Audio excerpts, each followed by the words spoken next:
All right, it's that time. Time for Fox 10 Talk Sports. The fun stuff. I just got off the set. I got the tie a little loose.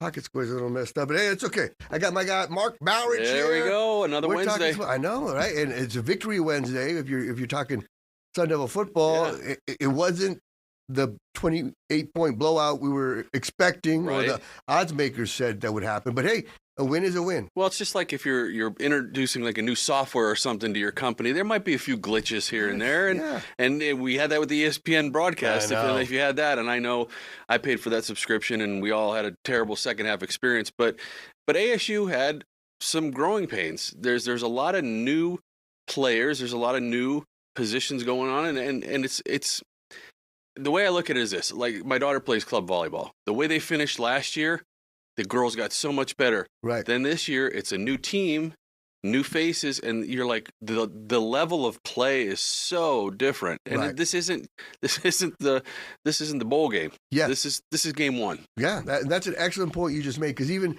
Sam Levitt said it earlier this week when I talked to him after practice. He said, "Look, the last game we played was the Peach Bowl against the University of Texas, and now we're on the field against NAU. No knock against the Lumberjacks, who played great. And I was trying to tell people, this team's better than you think, but it's hard to get up for that kind of a game after the game you were at was just so big, right? So there's a reason why teams kind of ease their way into the season, right? But that's kind of changing, because you saw Texas and Ohio State.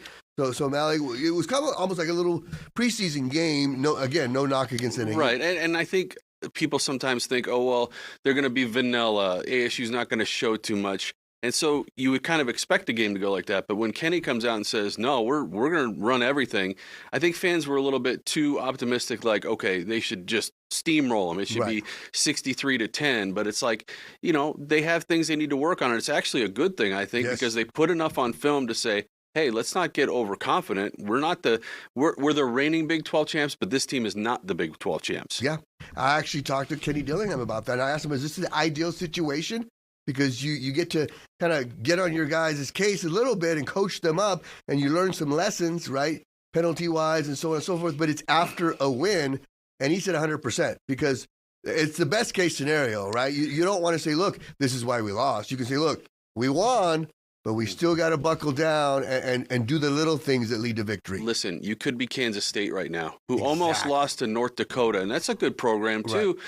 Right. They come to your home turf and they almost beat you. You have to take a last drive down to score and win the game.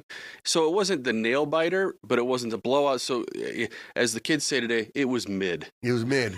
Well, what it was a 19-point win. Is what it was. Right. And it was a sellout crowd. Yes. Mark, you were there. I was in the there. 96 Rose Bowl run.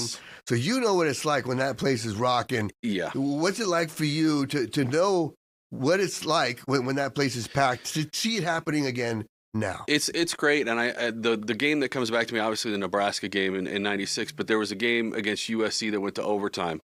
And ASU got a stop and returned a fumble, a touchdown, and just the game was over essentially on the recovery. But to hear that stadium just roar, it's unbelievable. Obviously, it's a little bit smaller now as far as seating and whatnot, but it's good to have the fan base back, because if you want to have a winning team consistently, they need to feel the juice on the field. Yeah, and it seems like not just the football team that's winning, but the student body, the student section got to win. Yeah, this week they were named Big 12 fan base, the Inferno. How about that? Getting it done. The student section, although I did see on social media some fan got punched in the face. We don't need that out there. But for these guys with the overalls and the stripes and the Inferno, they're representing ASU. And I mean, in the heat and all that, I mean, to have them fill up that student section, I think it was over 14,000. That's a lot. Yeah. And they're all hopped up on Dr. Pepper. They're ready to go. Look, right here, Big 12 Conference introducing a new award, the student section of the week.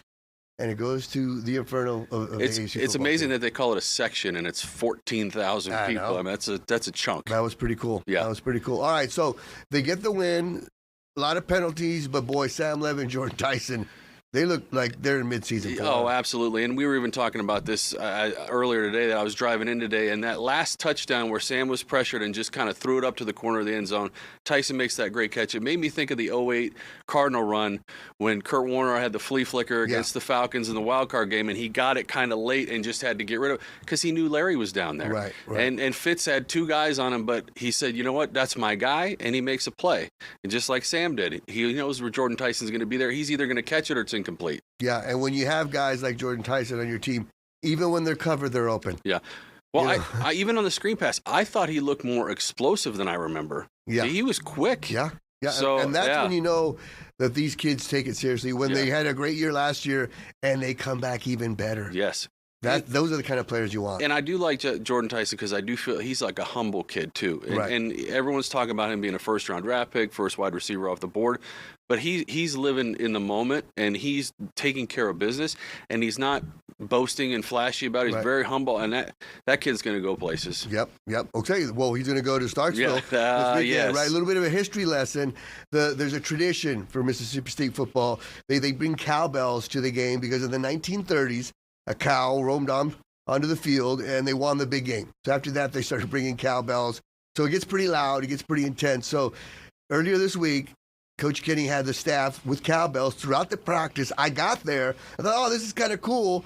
You know, they have some cowbells, but after 2 hours, I was like, enough of this stuff. So now I was like, okay, I get it. They want to make sure that they can still focus with all this distraction. Yeah. Blake Neiman was there. Yes. And he has a pretty cool story on the whole cowbell situation. And when you think of cowbell, you think of one thing, right? I think of Bruce Dickinson. Yeah. I think of Christopher Walken in the Saturday Night Live sketch every time. Here it is.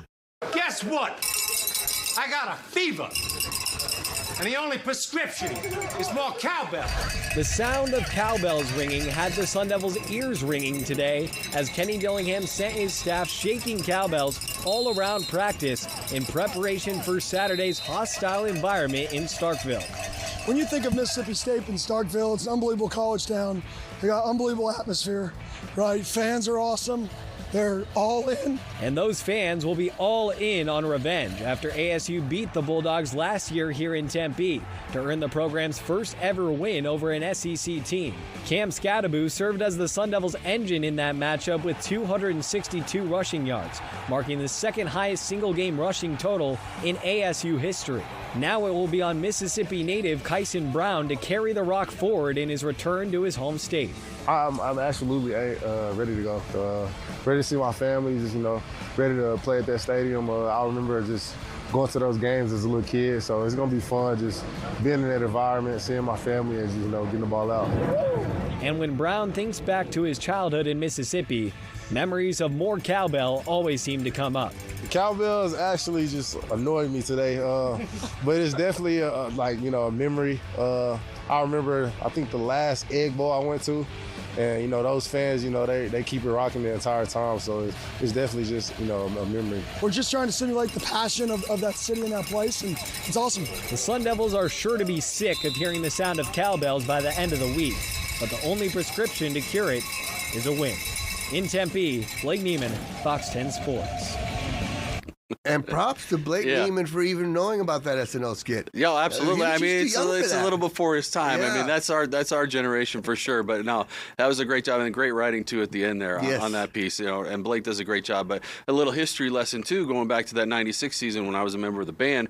Our field was next to the College of Cowboy practice field. So Bruce Snyder actually asked us before they were playing Washington, because they knew it would be a hostile environment, to come over and line both sidelines with band people and just play. Just noise. And they ran goal line situations and had to use hand signals and all that stuff. And they ended up beating Washington. Obviously, they had that great season. But yeah, it's anything you got to do to be creative to cut. I mean, you can't replicate the environment, but at least you can kind of get guys thinking, okay, I'm going to be hearing this ringing in my ears the whole game, so I better get used to it. And I think it's smart on the head coach's part to add stuff like that, because it breaks up the monotony of, this is just another practice. Mm-hmm. You're like, okay, they got cowbells, and it kind of, wakens the senses. And like you said, it makes them force themselves to focus when they have all kinds of stuff going on. Yeah, absolutely. And you saw, Blake mentioned Kyson Brown, and you mentioned, Cam Scadaboo, he's no longer here, but they rushed for over 200 yards. It looks like they got a 300 monster at running back. Raleek Brown, the transfer from USC, he almost took that first kick to the house. Well, yeah, he tripped on himself, basically. It's like close. You're running so fast you feel like you're going to fly, and then you end up on the ground. But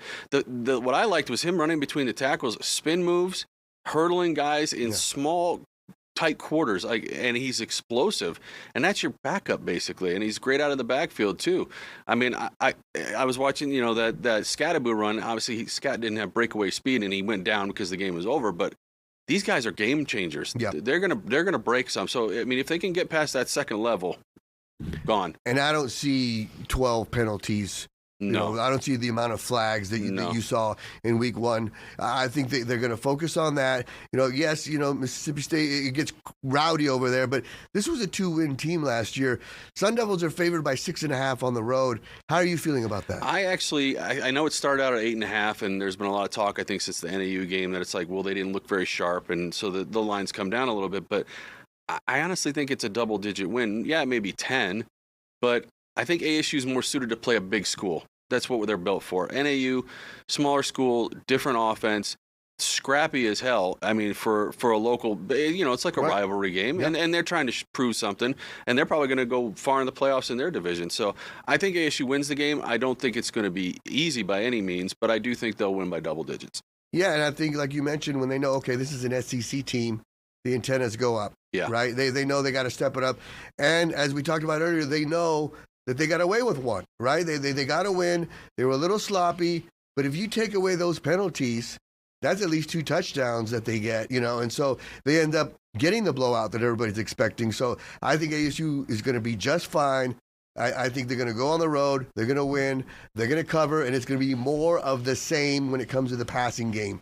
More Sam Levitt to Jordan Tyson, and then, of course, the running game, Mark, will be almost like a compliment. And guess what? It doesn't matter how much you win by. As long as you go 1-0 for the day, then you're 2-0 on the season. That's all that matters. And you move on to Texas State, then conference play. Yeah, win by 1 point or 1,000. That's a win is a win is a win. That's it. We'll take it. Exactly, right? And we'll keep talking about the Sun Devils. Of course, we'll talk about the Cardinals, too. The NFL regular season is here before you know it. Much more on that next week. Next week, we go from 15 minutes to a half hour. So more on that throughout the week. Thanks for watching, because you know us. We're going to keep talking.